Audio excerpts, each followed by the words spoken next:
আসসালামু আলাইকুম, আমন্ত্রণ জানাচ্ছি চ্যানেল দুলাই 36 এর রাতের সংবাদে। প্রথমে জানিয়ে দিব জাতীয় সংবাদ। প্রধানমন্ত্রী তারেক রহমানের সভাপতিত্বে মন্ত্রিসভার প্রথম আনুষ্ঠানিক বৈঠক অনুষ্ঠিত হয়েছে। বৃহস্পতিবার সকালে সচিবালয়ে বৈঠক হয়। বৈঠকে কৃষি ঋণ সংক্রান্ত একটি প্রস্তাব অনুমোদন দেওয়া হয়। সব মন্ত্রণালয়ের মন্ত্রী ও সচিবরা এতে অংশ নেন। বৈঠক শেষে প্রধানমন্ত্রী 21শে পদক অনুষ্ঠানে যোগ দেন। রাষ্ট্রীয় অতিথি ভবন যমুনাকে প্রধানমন্ত্রী তারেক রহমানের সরকারি বাসভবন হিসেবে নির্ধারণ করা হচ্ছে। নিরাপত্তা ও সচিবালয়ে যাতায়াতের সুবিধায় হিয়ার রোডের যমুনা বেছে নেওয়া হয়। বর্তমানে সেখানে থাকা সাবেক প্রধান উপদেষ্টা অধ্যাপক মোহাম্মদ ইউনূস 27 ফেব্রুয়ারি বাসভবন ছাড়বেন। প্রয়োজনীয় সংস্কার শেষে প্রধানমন্ত্রী যমুনায় উঠবেন। বর্তমানে তিনি গুলশানের নিজ বাসা থেকে সরকারি কার্যক্রম পরিচালনা করছেন। রাষ্ট্র পরিচালনায় জ্ঞানী ও গুণীজনদের ভূমিকা সবচেয়ে গুরুত্বপূর্ণ বলে মন্তব্য করেছেন প্রধানমন্ত্রী তারেক রহমান। 21শে পদক অনুষ্ঠানে তিনি বলেন, নীতি নির্ধারণে বিশেষজ্ঞদের পরামর্শ অপরিহার্য। সরকার দীর্ঘমেয়াদী পরিকল্পনায় তাদের মতামতকে গুরুত্ব দিচ্ছে। এতে রাষ্ট্রের স্থিতিশীলতা নিশ্চিত হবে বলে তিনি আশাবাদ ব্যক্ত করেন। দক্ষ নাগরিকদের এগিয়ে আসার আহ্বান জানান প্রধানমন্ত্রী। বাংলাদেশ ব্যাংকের নতুন গভর্নর হিসেবে দায়িত্ব গ্রহণ করেছেন মোহাম্মদ মোস্তাকুর রহমান। বৃহস্পতিবার সকাল 10:30টার পর তিনি আনুষ্ঠানিকভাবে কাজে যোগ দেন। দায়িত্ব নেওয়ার সময় তিনি সাংবাদিকদের সংক্ষিপ্ত প্রতিক্রিয়া জানান। এর আগে আহসান এইস মনসুরের নিয়োগ বাতিল করে তাকে গভর্নর করা হয়। ইতিহাসে এই প্রথম একজন ব্যবসায়ী বাংলাদেশ ব্যাংকের গভর্নর হলেন। 71-এর মানবতা বিরোধী অপরাধ মামলা মৃত্যু কারাদণ্ডপ্রাপ্ত খান আকরাম হোসেনকে খালাস দিয়েছেন আপিল বিভাগ।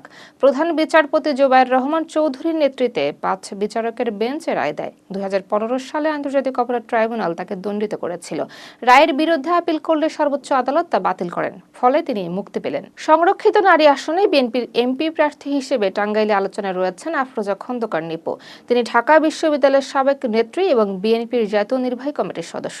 রাজনৈতিক কারণে চাকরি হারালেও দল ছাড়েননি তিনি। নিজ এলাকায় দীর্ঘদিন ধরে সাংগঠনিক ও সামাজিক কাজে যুক্ত রয়েছেন।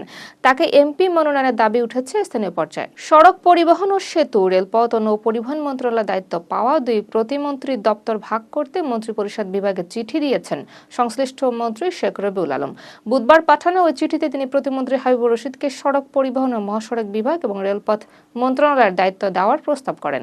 একই সঙ্গে প্রতিমন্ত্রী রাজীব আহসানকে নৌ পরিবহন মন্ত্রণালয় ও সেতু বিভাগের দায়িত্ব নির্দিষ্ট করার কথা বলা হয়। রুলস অব বিজনেস অনুযায়ী মন্ত্রী ও প্রতিমন্ত্রীদের দায়িত্ব বন্টনের চূড়ান্ত ক্ষমতা প্রধানমন্ত্রীর হাতে রয়েছে। প্রসিকিউটরদের অভ্যন্তরীণ দ্বন্দ্ব বিচার কার্যক্রমের প্রভাব ফেলবে না বলে জানিয়েছে চিফ প্রসিকিউটর আমিনুল ইসলাম। তিনি বলেন, প্রসিকিউশন টিম একটি পরিবার। দায়িত্ব পালনকালে কোনো নির্দোষ ব্যক্তি হয়রানির শিকার হবে না, আবার কোনো অপরাধীও ছাড় পাবে না বলে তিনি স্পষ্ট করেন। বিচার প্রক্রিয়ার স্বচ্ছতা বজায় থাকবে বলে আশ্বাস দেন। পররাষ্ট্রমন্ত্রী ডক্টর খলিলুর রহমান দায়িত্ব নেওয়ার পর প্রথম বিদেশ সফরে সৌদি আরব গেছেন। তিনি জেদ্দায় ওআইসির জরুরি বৈঠকে অংশ নেবেন। বৈঠকে ফিলিস্তিনি ভূখণ্ডে ইসরায়েলের সাম্প্রতিক পদক্ষেপ নিয়ে আলোচনা হবে। সফরে প্রধানমন্ত্রীর পররাষ্ট্র বিষয়ক উপদেষ্টাও সঙ্গে রয়েছেন। সদস্য দেশগুলোর সমন্বিত অবস্থা নির্ধারণই বৈঠকের লক্ষ্য। রাজধানীর রায়ের বাজারে 14 বছর বয়সী এক স্কুল শিক্ষার্থীকে কুপিয়ে হত্যার ঘটনায় সিয়াম নামে এক যুবককে আটক করেছে পুলিশ।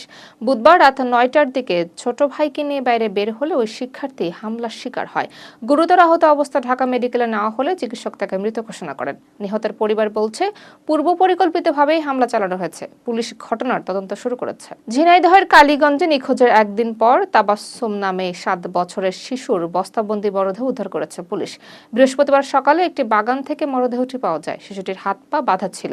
প্রাথমিকভাবে শ্বাসরোধে হত্যার ধারণা করছে পুলিশ। ঘটনায় জড়িতদের ধরতে অভিযান চলছে। ঢাকা সহ দেশের বিভিন্ন এলাকায় ভূমিকম্প অনুভূত হয়েছে। বৃহস্পতিবার দুপুর 12:04 কম্পন হয়। ভূমিকম্পের উৎপত্তিস্থল ভারতের সিকিমে, ঢাকা থেকে প্রায় 455 কিলোমিটার উত্তর পশ্চিমে। ইউএসজিএস ও আবহাওয়া অধিদপ্তর জানায়, রিক্টার স্কেলের মাত্রা ছিল 4.8। দর্শক, এখন জানিয়ে দেব খেলার সংবাদ।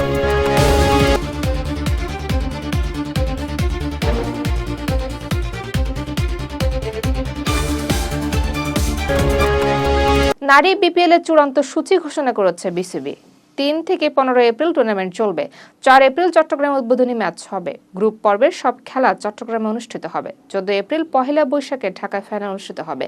3টি ফ্র্যাঞ্চাইজি ও 3 থেকে 4 জন বিদেশি খেলোয়াড় নিয়ে আয়োজন হবে এই লিগ। টি-20 বিশ্বকাপ থেকে সবার আগে বিদায় নিয়েছে শ্রীলঙ্কা। নিউজিল্যান্ডের কাছে 61 রানে হেরে সুপার 8 থেকে ছিটকে যায় তারা।